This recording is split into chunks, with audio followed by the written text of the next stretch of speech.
One of the things I get asked a lot about on the farm or when I see people out is different hay bales sitting out in the barn or sitting out along the road and the kind of wrapping that they're wrapped in. And so I'm going to explain that a little bit to you.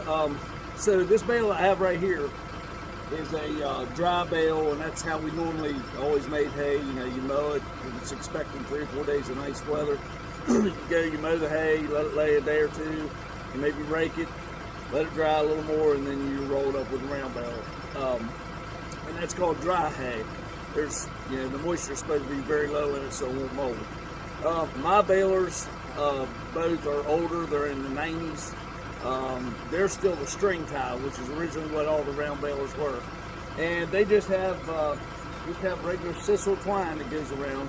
And I'll show you how you take those off, and I'll compare that to, I've got a bale here I'll grab in a second that's net wrapped.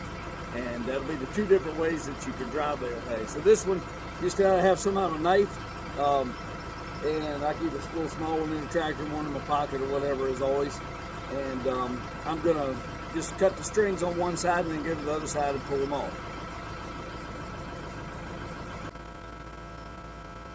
And they're on there about 4 to 6 inches apart. You know, just wrapped all the way around.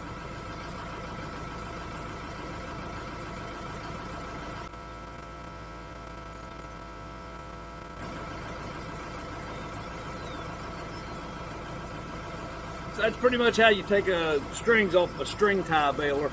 And that string is continuous. It goes all the way around, so as you're baling and you stop baling and that bale's still doing this in the baler, your string goes in under and it just wraps them around there. So that's why you have to cut them. I usually cut them on the one side, lift the bale up a little bit, poke it in the middle, cut it on the one side, and then go over to the other side and pull them off. You're not pulling all the way around the bale. And it takes about, when you're baling during the summer, it takes about 30 seconds or so for it to roll around there and wrap that bale. So, you know, it's a little bit slower way of doing it than with the net wrap bales. But it's pretty easy to get them off of there. The bales are a little sloppier looking because they don't have that net wrapping all the way around. I'll show you in a second. But they're easy to get rid of. You throw it in the trash or burn or whatever. And, you know, it's a done deal. It's not plastic or anything. It's just a kind of a wood-like rope material. Okay, so this bale is what they call net wrap, and it's a plastic with a net wrapping. And I'll show it to you here a little closer when I get this off. The biggest advantage of this over the string balers is it only makes about 1.5 to 2 wraps. So when you're baling, you stop baling and you put it under there, and boom, it's done. So it takes you about 3 seconds to wrap a bale. So when you're talking about rolling 100 rolls in an afternoon, which is kind of typical in a 20 or 30 acre field if you've got a nice day of baling hay with one baler. If it takes 30 seconds on a string tie baler and you're doing 100 rolls, that's 50 minutes of just wrapping hay. Or this, you can have about 5 minutes on it. So you can, the productivity is a lot faster with net wrap.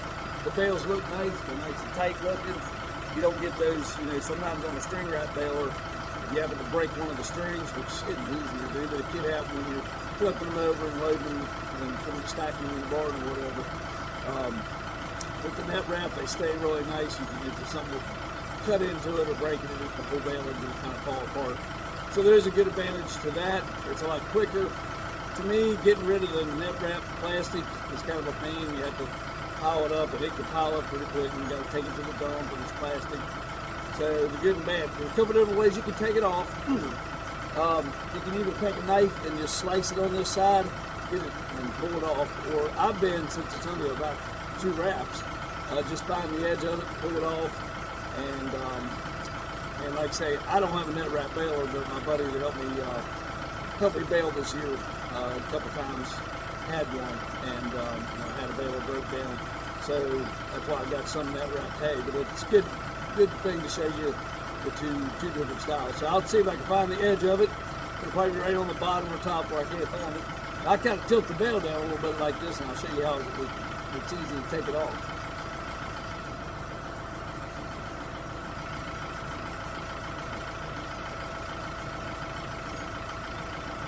Alright, bale be on top. while. Now I got the edge of it. I just go around like this.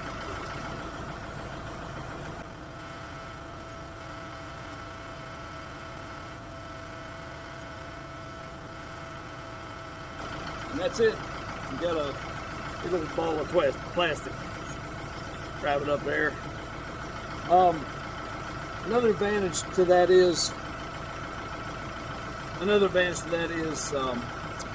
if you get down the field somewhere, I'm taking these off right here in the barnyard so I can show you easy. But a lot of times I just take them down the field and take them off. Sometimes it's hard for the cattle to, the cattle try to run over you or whatever when you're trying to do that. But if you get down there without a knife in your pocket, you lose it, you lay it down working on something else, you can unwrap this like I just did there and not have to cut it. When you cut it, you need a pretty sharp knife to cut this. It's just kind of stringy or whatever.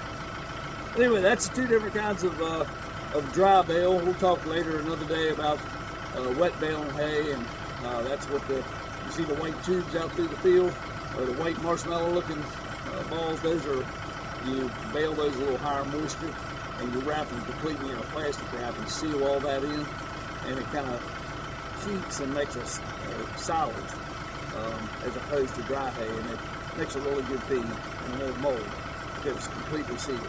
That's what the white stuff is. I don't do much of that myself.